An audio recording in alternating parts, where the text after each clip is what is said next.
Originally owned by the Gast mother-in-law, this dress is believed to date from the 1960s or 1970s.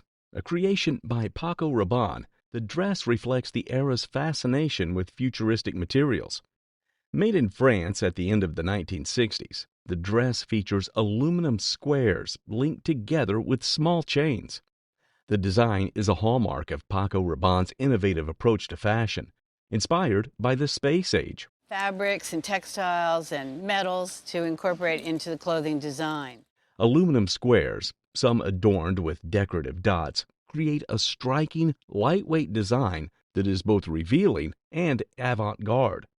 Unlike typical fabric dresses, this piece uses large hooks for closure at the back, akin to jewelry clasps, enhancing its unique style.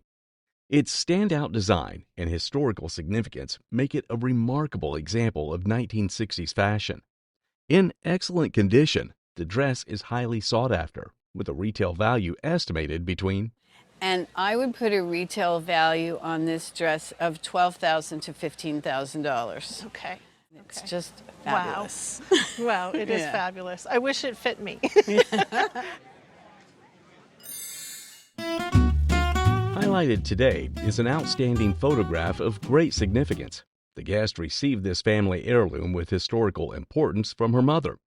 And after my mother passed away, I wrapped it up and put it underneath my bed, and that's where it's been until today. A gorgeous tramp art frame made from wood adds a touch of elegance to this piece. In the photograph, soldiers are arranged from a human Liberty Bell, complete with a simulated crack. Arthur Mole and John Thomas, two commercial photographers from Chicago, are credited with this exceptional photograph. And they became famous during the First World War with these living photographs. Really? That took thousands of troops to create these images. This image stands out as one of their most celebrated works. Copyright notice dated 1918 is visible on the image. This extraordinary photograph, shot at Camp Dease, New Jersey, holds an insurance value of. To insure this piece, I would put maybe $8,000 on it. Well, that's something wonderful. Like The Gast was drawn to this beautiful drawing and won it at an auction to raise money for their local museum. This drawing was a work by Thomas Hart Benton, a prominent figure in the Regionalist School of Art. Benton, who hailed from the Kansas City area, often painted scenes of the Midwest, including landscapes, farming scenes, and river-related imagery. This drawing had a certain charm and appeal to it, probably the river. It was a combination of pencil, pen, and ink, and sepia ink wash. And the mat and frame were not original, they were quite old. The mat also had an acid content that might cause damage at some point. The back of the piece revealed an interesting inscription by the wife of another regionalist painter, John Stuart Curry, who was a friend of Benton's. This inscription mentioned that Benton and Curry had exchanged works of art around 1940, and this drawing had been in Curry's collection. Considering the rise of the market for American art, especially regionalist works by Benton, the appraiser estimated the drawing would have an asking price of would be $30,000. Thank you for this information. On display today is a remarkably beautiful doorstop. For years, this doorstop has been treasured by the family, showcasing the historic Masonic Temple in Chicago.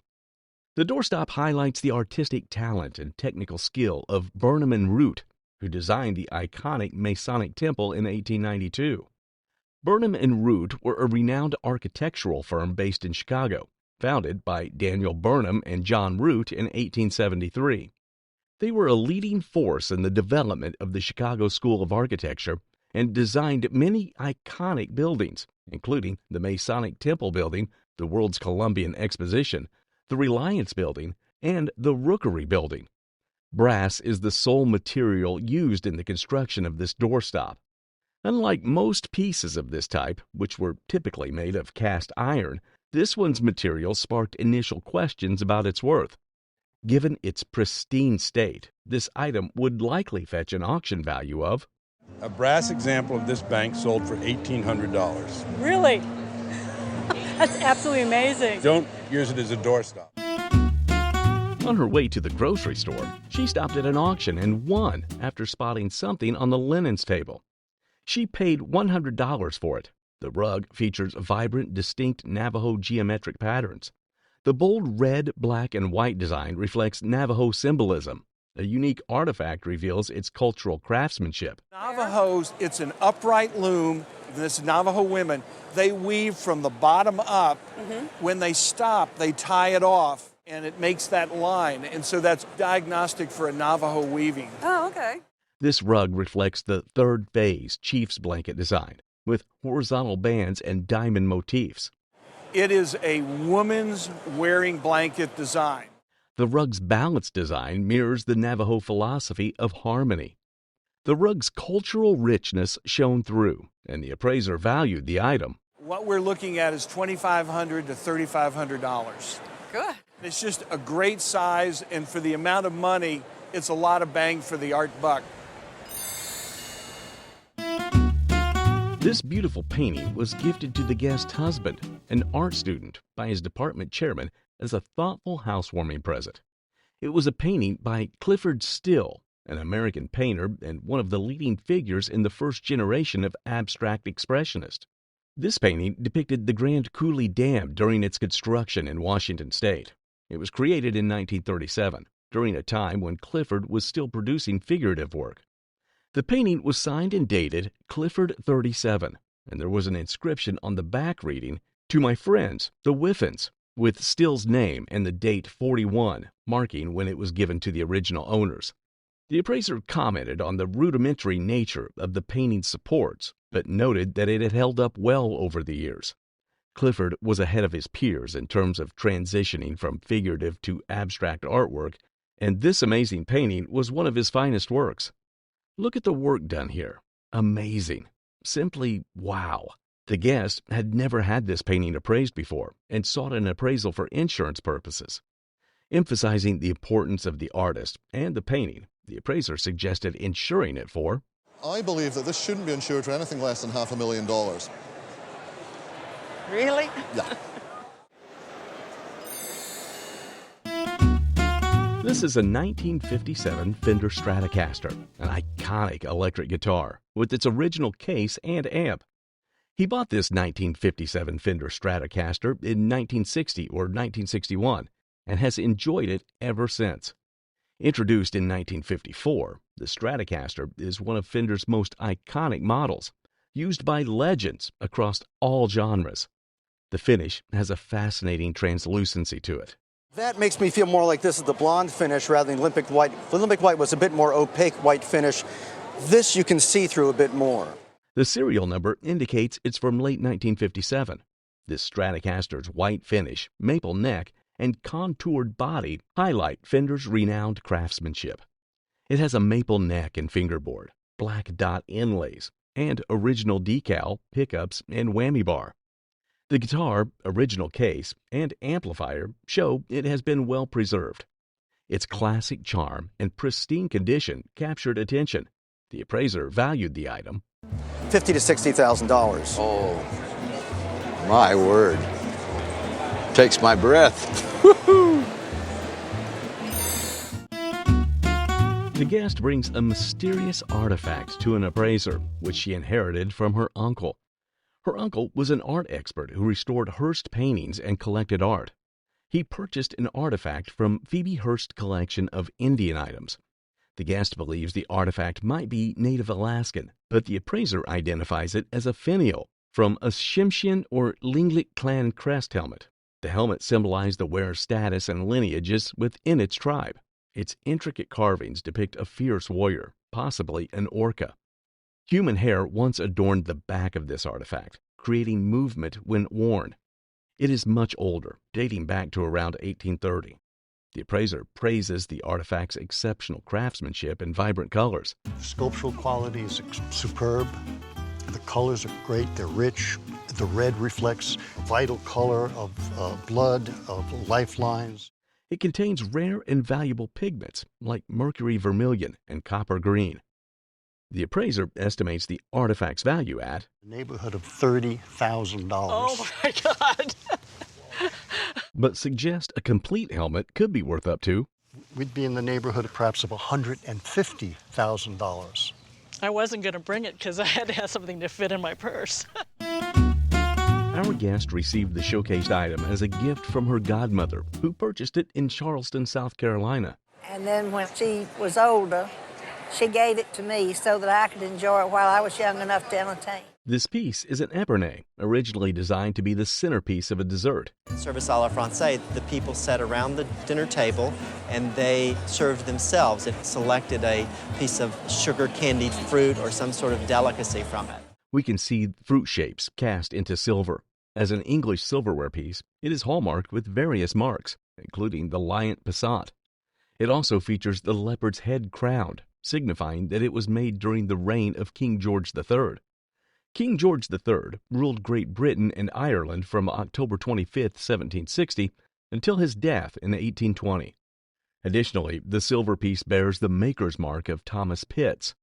In its current condition, this English silverware would command a price of, you might expect to see at least twice that, between $30,000 and $50,000 for replacement value.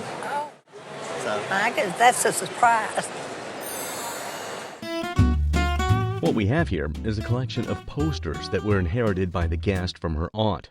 $30 for a whole box, and this is not the entire contents. No, she kept a few that she really liked and let me go through the rest, and this is sort of what I salvaged. One of the posters is for Sun Valley, a ski resort in Idaho. This piece was created in the 1930s by Phil Von Full. Full, an American artist known for his vibrant and dynamic illustrations and paintings, particularly in the mid-20th century. Although this poster isn't in great condition, it would still have an auction value of... At auction, I would estimate this poster at $3,000 to $4,000. That's right. Another poster displayed is from the 1930s, featuring a stunning Art Deco image with exceptional designs. We can expect this poster to command a price of... I would estimate it between $4,000 and $6,000. This entire collection of vintage posters would be worth between $10,000 and $15,000 for the others, not just including these two. It's awesome. My aunt's going to want them back. This guest brought a painting to the show that she inherited from her grandmother. I got this from my grandmother when she passed away. We all got to choose a painting from the walls, and I chose this one, which was always hanging in the dining room, and I was always intrigued by it. At the lower part of the painting's frame, we can see the name David Vink Boons. Boons was a Dutch Golden Age painter born in Mechelen in the southern Netherlands. Although the label bears Boons' name, this painting wasn't done by him, but was created in a similar style to his works. The painting was actually done circa 1590 by Peter Bruegel. Bruegel was one of the most significant artists of the Dutch and Flemish Renaissance, known for his landscapes and paintings of peasants. The painting depicts a village festival scene, featuring a tavern with people drinking, dancing, fighting, and engaging in other activities. What's going on here is just wonderful incidents of country life and village life in the Netherlands of the end of the 16th and beginning of the 17th century. There is some noticeable discoloration of the sky of the painting, which could slightly affect its value. Despite its current condition, the painting is highly collectible and would be worth... Brought by the guest, the painting originated from a high school in Illinois, built in 1918. Noted was the first principal's goal to expose students to the humanities through art, mainly reproductions, due to cost constraints. Later, the Alumni Association took ownership of the items and established a small museum. Destroyed by a tornado in 2004, the museum building led to the dispersal of the items to various institutions and individuals. Intervening, the guest ensured valuable items were preserved rather than discarded, leading to their acquisition of the painting. It's identified as a piece by Katherine Wireman, an American illustrator from Pennsylvania born in the late 19th century. Continuing her work after marriage, Wireman created covers for the Saturday Evening Post, children's books, and Procter & Gamble's Ivory soap ads. Featuring an oil on artist board, the painting was estimated to be from the 1920s or the 1930s, displaying some wear but remaining in good condition. Preserved in its original frame, the painting's value was attributed to Wireman's status as a successful woman artist and its depiction of her childhood. Considered a survivor, The painting reflected its resilience and historical significance. The appraiser estimated the value of the painting to be around I would value it between $7,000 and $9,000. Great. Yes. So it's quite a survivor. The guests shared that they had acquired the guitar during high school from a music store on Lake Street. $650 was invested in the guitar, the case, and a Ranger 20T amp at the time. Tagged as a Gibson ES-355, the guitar was confirmed to be a 1959 model based on its serial number. Recognized as the prime years for Gibson guitars, 1958, 1959, and 1960 stood out. Despite some gold corrosion, the tremolo bar was celebrated as highly desirable for this model. Noteworthy was the guitar's neck, which remained as straight as the day it was made, with minimal fret wear. Evident was its careful use, and the case was praised as exceptionally lovely, enhancing the overall appeal. Regarded as a stellar example of the Gibson ES-355, the guitar maintained high value despite market fluctuations. Ranked at the top of the range, the guitar's superb condition and care contributed to its elevated status. The appraiser estimated its value to be around In this market, I would put this guitar in a retail basis somewhere between $20,000 and $24,000. Showcased on the show is a lamp that the guest purchased in 1967 from an antique dealer in Los Angeles. This particular item is a Handel lamp, manufactured circa 1925. Interestingly, it is an overlay lamp, commonly referred to as a cattail shade. At first glance, it appears to be leaded glass. But in fact, it's not really a leaded glass lamp. It's really more of an imitation of a leaded glass lamp. And this is something that Handel specialized in. They did, by the way, make leaded glass lamps, but this doesn't happen to be one of them. However, upon removing the shade, we can see the large pieces of glass held in place by a metal overlay that is folded over to secure it. The lamp features a colored finish applied beneath the metal overlay. The cattail motif is particularly striking, with its slender reed-like plants painted in earthly tones, creating a naturalistic effect when the lamp is illuminated. Despite its age, the lamp remains in good condition. In an auction setting, in this condition, the lamp is expected to be worth It would sell between $10,000 and $12,000. Whoa! Oh, Lord! You held on to it, and you've got a real gem. I am just shocked. Exhibited on the show is a collection of early aviation photographs given to the guest by a friend. Her friend used to deliver newspapers to the Wright brothers and acquired this collection during that time. The Wright brothers, Orville and Wilbur, were American aviation pioneers, generally credited with inventing, building, and flying the world's first successful airplane. Included in the collection is an early photograph showing the landing of the first airplane to cross the English Channel.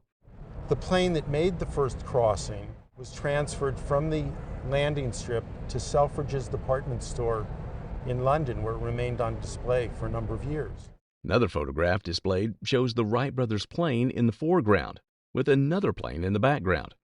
Most of the photographs in this collection are copyrighted and stamped by the Rapid Picture Agency. And it's a French picture agency which presumably distributed the photographs to other newspapers throughout the world. These photographs are highly sought after and popular among collectors. Given their historical significance to American aviation history, this entire collection would be worth The estimate would be between $7,000 and $10,000. Wow. That's pretty good. Today, we have a collection of items from Roald Amundsen's ship, the WWII. Amundsen, a Norwegian explorer of polar regions, was a key figure in the heroic age of Antarctic exploration. He was Norwegian, and he was the first person to traverse the Northwest Passage and landed in Nome, Alaska in 1906. The guest grandfather, who was also Norwegian and a friend of Amundsen, was able to acquire these items. In this collection, there's a photograph showing souvenirs from Amundsen's time in Nome. This photograph is signed by the photographer Beverly Bennett Dobbs. Dobbs was a photographer and filmmaker in the Pacific Northwest and Alaska. We also have a wooden shelf and a liquor bottle. both of which are illustrated in the photograph on display. Additionally, we have a menu from the banquet that the city of Nome hosted for Amundsen in 1906 for traversing the Northwest Passage. Another item on display is an autographed picture of Amundsen seated in a chair. Given its provenance, this entire collection is estimated to fetch a price of $5,000 to $7,000 easy. Mm-hmm. Take it back home and hang it on the wall. Absolutely. I think that's a great thing to do. The guest shares a cherished family heirloom, a stunning brooch. It belonged to her grandmother, an Italian immigrant who later lived in New York City around 1907. Her grandfather, a maitre d' at the Waldorf Astoria, purchased the brooch from Tiffany Co. The brooch is a genuine Louis Comfort Tiffany piece from around 1905 to 1910. It features a rare Ceylon moonstone and Montana sapphires.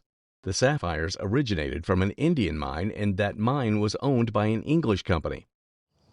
It was purchased by a company called Johnson Walker and Tolhurst in 1899 for $100,000. It was crafted in America with intricate gold and platinum filigree. The appraiser highlights the delicate handmade details of the brooch. The filigree gold work is a very intricate detail. It's done with solder and pierced work to give it this very, very intricate sort of filigree light pattern. The brooch's authenticity is confirmed with the Tiffany & Company signature. The guest is shocked to learn the brooch's estimated value. $18,000. Whoa. So it's a wonderful thing. I had no idea. It's a wonderful None thing. at all.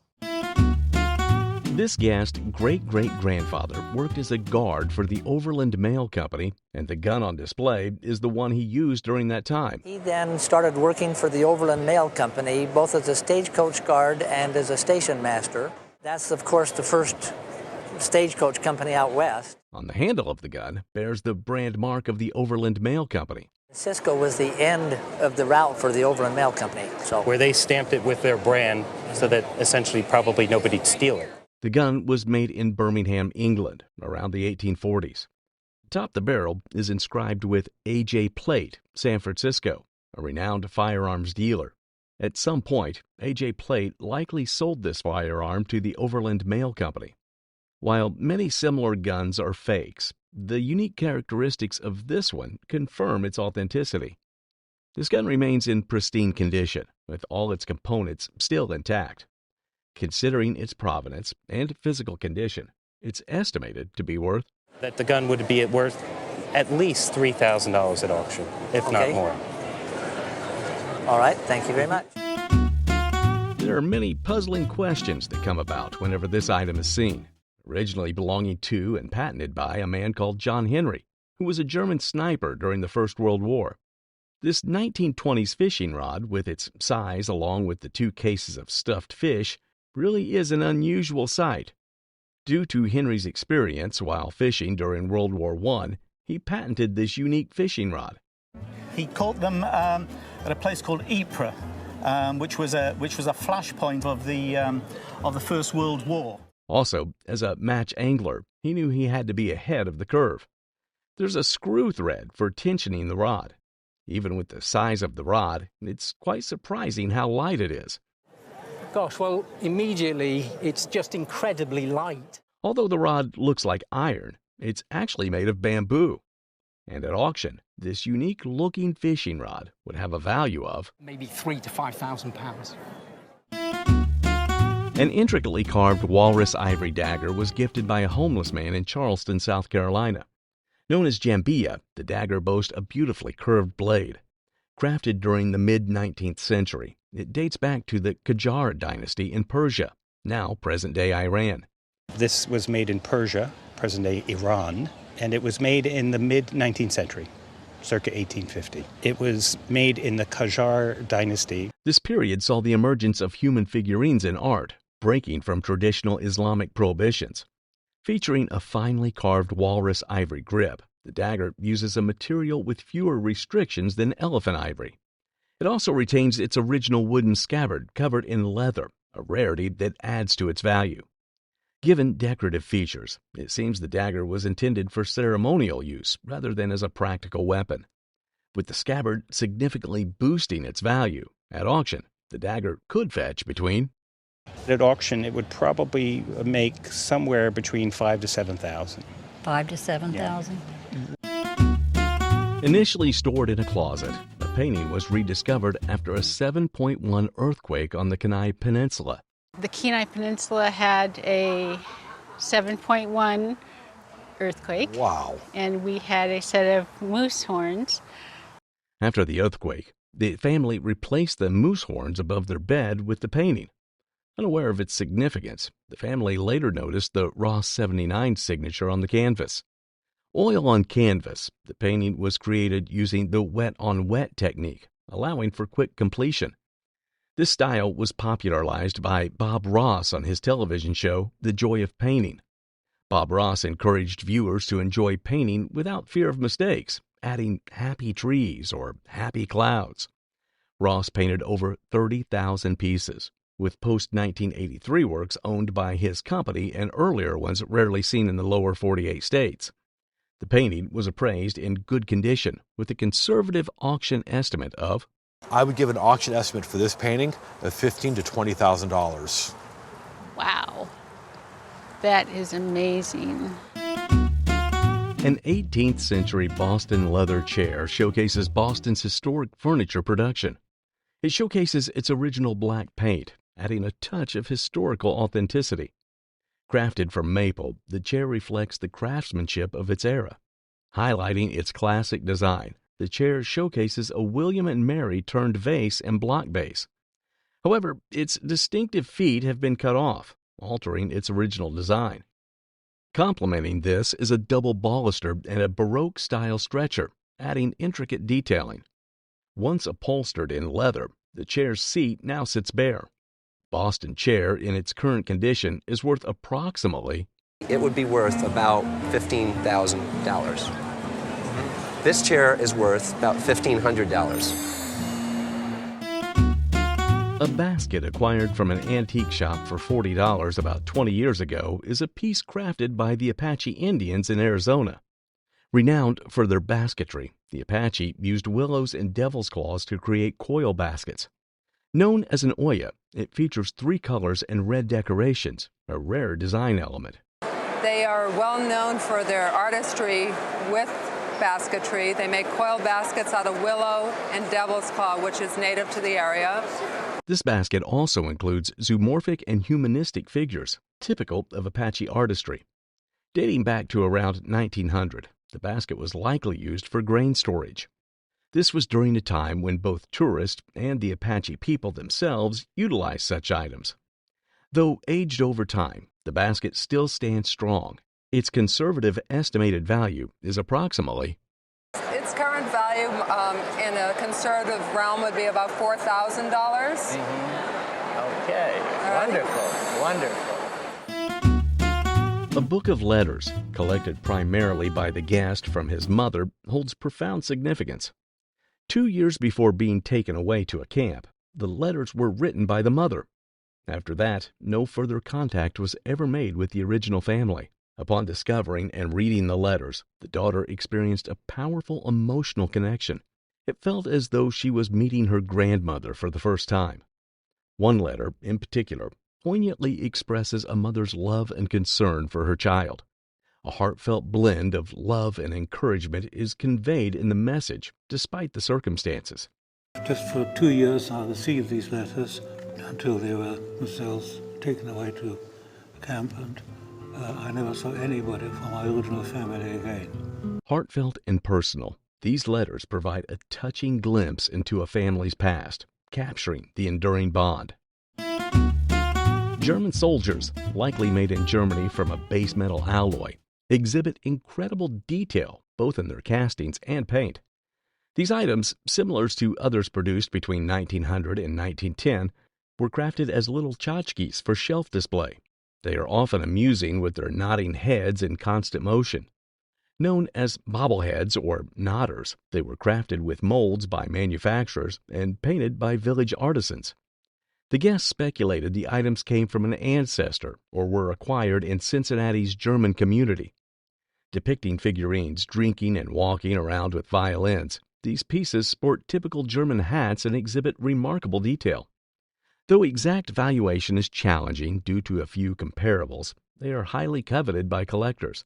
The German culture for years, their factories have made the best graphics in the world. I think that these are way ahead of the American posters at the time. This is an ultra rare 1968 Jim Morrison flypaper poster. In a retail setting, these pieces are bringing the total estimated value to... I'm going to say the value on the group at auction would be $4,000 to $5,000. Very good. A collection of Rozenburg plates from Holland was passed down through a family who immigrated in 1929. Rozenburg, active from 1885 to 1913, produced exquisite pottery. Their designs were influenced by both Art Nouveau and batik fabrics from the Dutch East Indies. With one adorned with vibrant flowers and rich dark colors, the plates feature intricate designs. Showcasing an exotic peacock, the other plate features a splendid palette of stunning hues. Featuring a stork and the inscription Den Haag, the factory mark is identifiable. This one here with the wonderful flowers and these rich dark colors, and this one over here is really great with a wonderful exotic peacock and colors. Collectors cherish these plates for their exceptional artistry. Collectively, the set of these exquisite plates is valued at approximately... My favorite, of course, is worth somewhere between $1,200 and $1,800. So collectively, you're talking about $2,000 or $3,000. Oh, thank you. I didn't even realize. Today's show features a truly unique collection of cufflinks with a fascinating provenance. The guest grandfather, a royal chef, received these cufflinks while serving Edward VII and Queen Victoria towards the end of her reign. All the visitors to Sandringham, all the visitors to Buckingham Palace, all the cousins of the British royal family that descended from Queen Victoria. That's right. Crafted in Russia, these beautiful cufflinks feature a gold nugget design with alternating rubies and diamonds. And there's a most marvelous word in Russia used to describe this, which is called samorodok, which means a nugget. And it's a very, very Russian technique. Giving its provenance from Nicholas II, this piece indicates the guest grandfather held a position of high esteem with both the royal family and their guest. He certainly came to London and he certainly went to Sandringham, and there were many opportunities in which he could have offered those. Tell me about what you know about him as a chef. Why was he so favoured, do you think? This photograph, courtesy of the guest, depicts him and his loved ones. With a Russian technique akin to Fabergé, these cufflinks are truly impressive, and although less valuable, they would still fetch an auction price of... It's £15,000. My dead chap. In contrast, these pieces, attributed to Fabergé based on their technical excellence and remarkable provenance from Nicholas II, would command an auction estimate of... I think we can go a bit mad again. £8,000 to £10,000 for those. Completing the collection is this remarkable cufflink with an estimated auction value of... And a very precise provenance, so I suppose something like £7,000 or £8,000 for the cufflinks. Really? My goodness gracious me. Nothing to do with intrinsic value, nothing at all. On display is a map of San Francisco, purchased by the guest 5 years ago. The map was created in 1925 by Harrison Godwin. Godwin, an American cartoonist and hotelier, was active in California during the early to mid-20th century. Now, Harrison Godwin was an illustrator who was born in 1899 in New Jersey, and he moved out to California in the 1920s. It was made for tourists and features a combination of vignettes with informational content. And when he got here, he started doing maps like this. And these are called pictorial maps, and they were basically tourist maps. The map includes many humorous illustrations, such as butcher shops, slaughterhouses. We can also discern a firehouse scene with a character leaping from a building. Among collectors, this type of map is highly sought after and considered very collectible. In today's market, this pictorial map is estimated to be worth a significant amount at auction. If this was in a retail shop, you'd probably see about $1,800 on it. One recently went at auction for over $2,000. This captivating Italian majolica figure was discovered in a local Kansas City antique store. When I saw her, I thought she was beautiful, and from an emotional perspective, I was immediately drawn to her, but she was a little more expensive than I generally pay. It was purchased by the guest due to her having an emotional connection with the item. A hand-painted beauty, it boasts intricate details extending to its backside. The figure's unique hairstyle, an artfully arranged long ponytail, also adds to its charm. While there's a small chip on the back, it doesn't significantly impact the piece's value. Now we do notice on the back, we see that there is a chip right in the center of the back. Now we want her to be perfect, but if she's going to be imperfect, right in the center of the back is the best place it could be, where it's not very noticeable. Dating back approximately 100 years, this figure draws inspiration from Renaissance portrait bust. Although its origins are not known, it has an unidentified hand-painted mark on the underside. We also notice that there is a big hand-painted mark on the underside, and I wonder who that is, and I have to tell you, I don't know. Oh. The impressive decorative appeal of this majolica figure places its retail value between? I believe that a retail value would be between $1,500 and $2,000 because she's so impressive and great looking. This item was originally thought of to be a salesman sample by the guest. That my great uncle was a salesman for McCormick Deering. I wish it were a salesman sample. Okay. In actuality, it's a toy made by a company called Buddy L.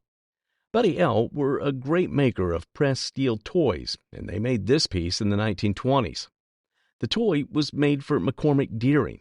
This particular toy is the only promotional toy Buddy L ever made.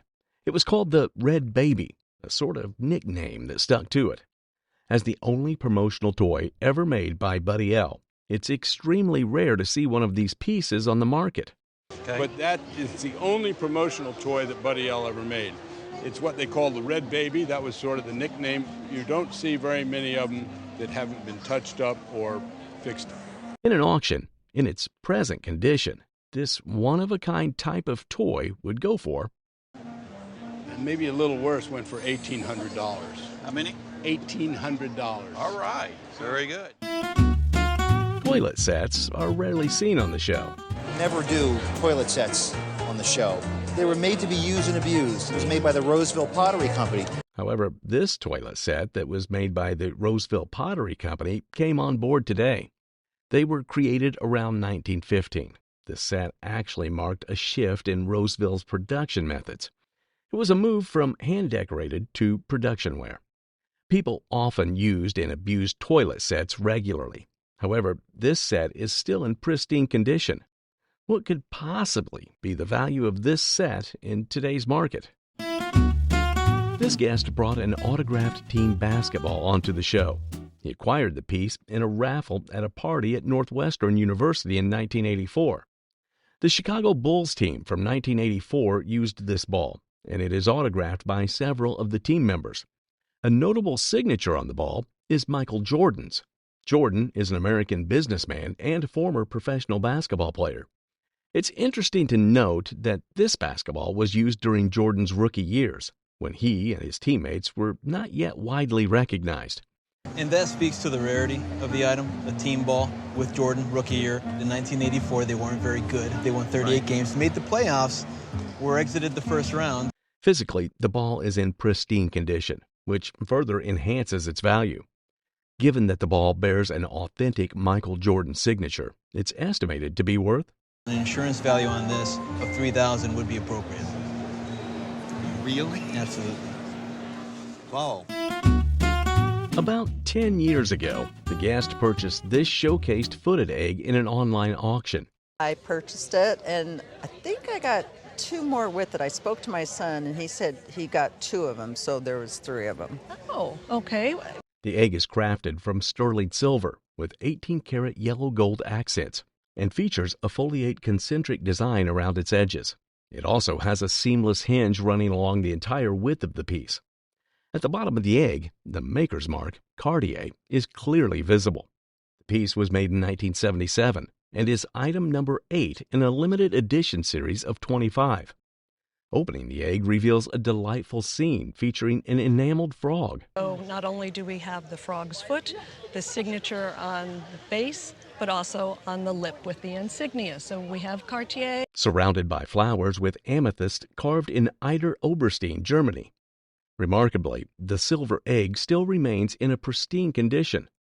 As an original footed egg by the Cartier Company, this piece would easily be worth Auction estimate of $1,000 to $2,000 just for the one egg. Awesome. So with having three, yeah, you could be doing quite well. And again, that's a tremendous uptick in value over what you originally paid for it. Thrilled. He bought it a couple of years ago from a local estate, drawn to its tall ladder-back style. This movement favored traditional craftsmanship, simple forms, and natural materials over industrialization. A minimalist counterpoint to ornate industrial trends. Well, in that regard, I think you're absolutely correct. It does indeed look like a Scottish, possibly, or English sideboard, arts and crafts movement. The upper section has leaded glass front cabinets for displaying china or valuables. Below the glass cabinets is a mirror, adding depth and brightness. The lower section has a serving countertop with drawers and cabinets for storage. The hardware is hammered metal, a typical arts and crafts feature that highlights its artisanal craftsmanship. It has intricate craftsmanship and unique materials impressed, and the appraiser values the item. I think in today's market, we could easily see this piece bringing somewhere in the $4,000 to $6,000 range. So for that short period of time, it's a great investment. Exhibited on the show today is an autographed photograph of the original Mercury astronauts. The piece was signed for the guest and his brother. So we have Wally Schirra, Gus Grissom, Alan Shepard, John Glenn, all those. They're a little faded, but my father knew these guys. In this photograph, we can see Wally Schirra, Gus Grissom, Alan Shepard, and others. Wally Schirra was an American naval aviator, test pilot, and NASA astronaut. Gus Grissom was an American engineer and pilot in the United States Air Force, as well as one of the original members of the Mercury 7. Alan Shepard was an American astronaut who became the second person and the first American to travel into space in 1961. Some of the signatures on the photograph have faded due to exposure to direct sunlight. As a piece of space memorabilia, this photograph would command a significant sum of... I'm going to place an auction estimate on this at $3,000 to $5,000. Wow. In Springfield, they bought a Chinese porcelain fishbowl for $35. This fishbowl features a large, rounded shape with detailed hand-painted designs. A stunning ornate fishbowl with intricate details. We went to a local auction gallery. We saw this. I liked it a lot. My husband thought it was big and we probably didn't need it, but it was the very last item in the auction. The dragon, symbolizing power and fortune, is depicted in dynamic, finely detailed scales and claws. The fishbowl is likely from the Qing dynasty, known for its peak craftsmanship and decoration. The bowl's rim features a geometric border that enhances and frames the detailed artwork. This fishbowl, with its intricate design, reflects 19th century China's rich artistic traditions. Its exquisite detail impressed all, and the appraiser valued the item. A piece like this would probably sell in the neighborhood between $6,000 to $8,000.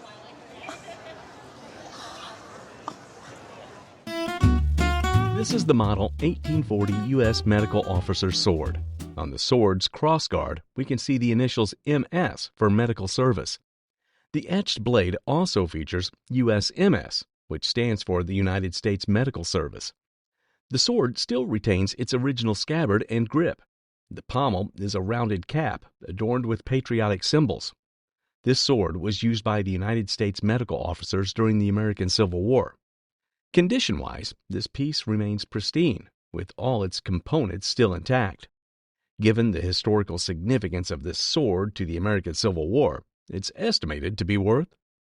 It's a piece that would retail for about $2,500. Very nice, very nice. Thank you. Featured today is a superbly made vintage gentleman's cane.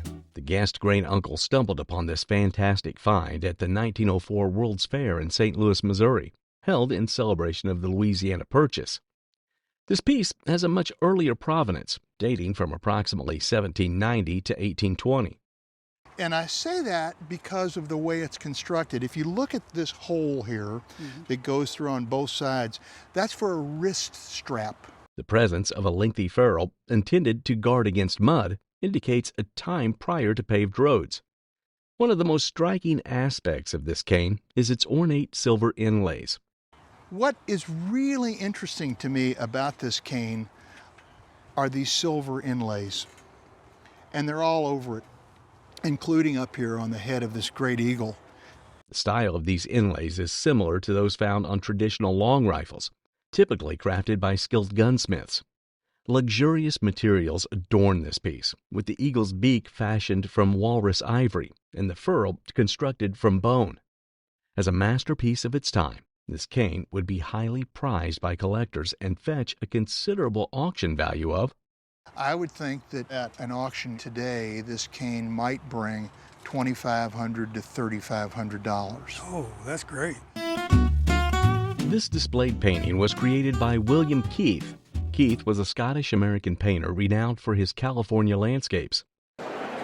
It's a painting by William Keith. He's a California artist. He lived in the late 1800s and early 1900s. The guest inherited it from her father, who purchased it at an auction in the 1960s. The painting is signed and dated 1906 in the lower left corner. What makes this piece even more intriguing is that it was painted on the same day as the California earthquake. There is speculation about which part of California is depicted, with some suggesting it is Marin County, though this is uncertain. William Keith came to the United States around 1850, spent some time in New York, and ended up in California in the early 1860s. The painting remains in pristine condition, even after more than a century since its creation. In this condition, this vintage painting by William Keith would be worth, And in today's market, this is probably a painting that would sell at auction for between $6,000 and $8,000. The guests showcased a vase that their father discovered around 1962. Stamped on the vase, the mark placed its origin between 1873 and 1891. It was an authentic Minton creation. Minton was renowned in the late 1800s for its innovative porcelain designs and intricate techniques. The technique used was pot sur pot, which involved a buildup of slip decoration. The technique gained fame through Louis Salone, who transitioned from the Sèvres factory to Minton around 1870. Salone imparted this craft to the Burks family. Upon inspection, an LB mark was noted, signifying Lawrence Burks, a student of Salone. Adorning both sides, the vase exhibited exquisite decorations. Despite its beauty, this example was not considered among the finest of its genre. The appraiser estimated its value to be around, if you sold it today at auction, it would probably be estimated between $1,500 and $2,500. Okay. The guest brought a painting onto the show that depicts his great-great-grandmother. Her name's Fanny Fletcher. She was my great-great-grandmother. She was born in 1797, and the painting was done when she was 20 years old. The painting was created in 1817 by Thomas Ware, an American portrait artist active primarily during the 1800s. This is a really good example of American folk portraiture. She's young, she's attractive, she's beautifully dressed. Somehow this picture over the years has survived in remarkably good condition. Ware was known for creating portraits that captured the likeness and character of his subjects. He took particular care in painting the subject's clothing and other features. Additionally, the artist captured the subject's beauty, the colors in her face well done. Although this painting is from the early 1800s, its frame was made much later, around the early 1880s. The painting has survived in remarkably good condition over the years. Paintings by Ware are highly sought after, and despite the replaced frame, it would still be worth, I would estimate the picture, let's say in an auction situation, would bring between $8,000 and $12,000. That's good.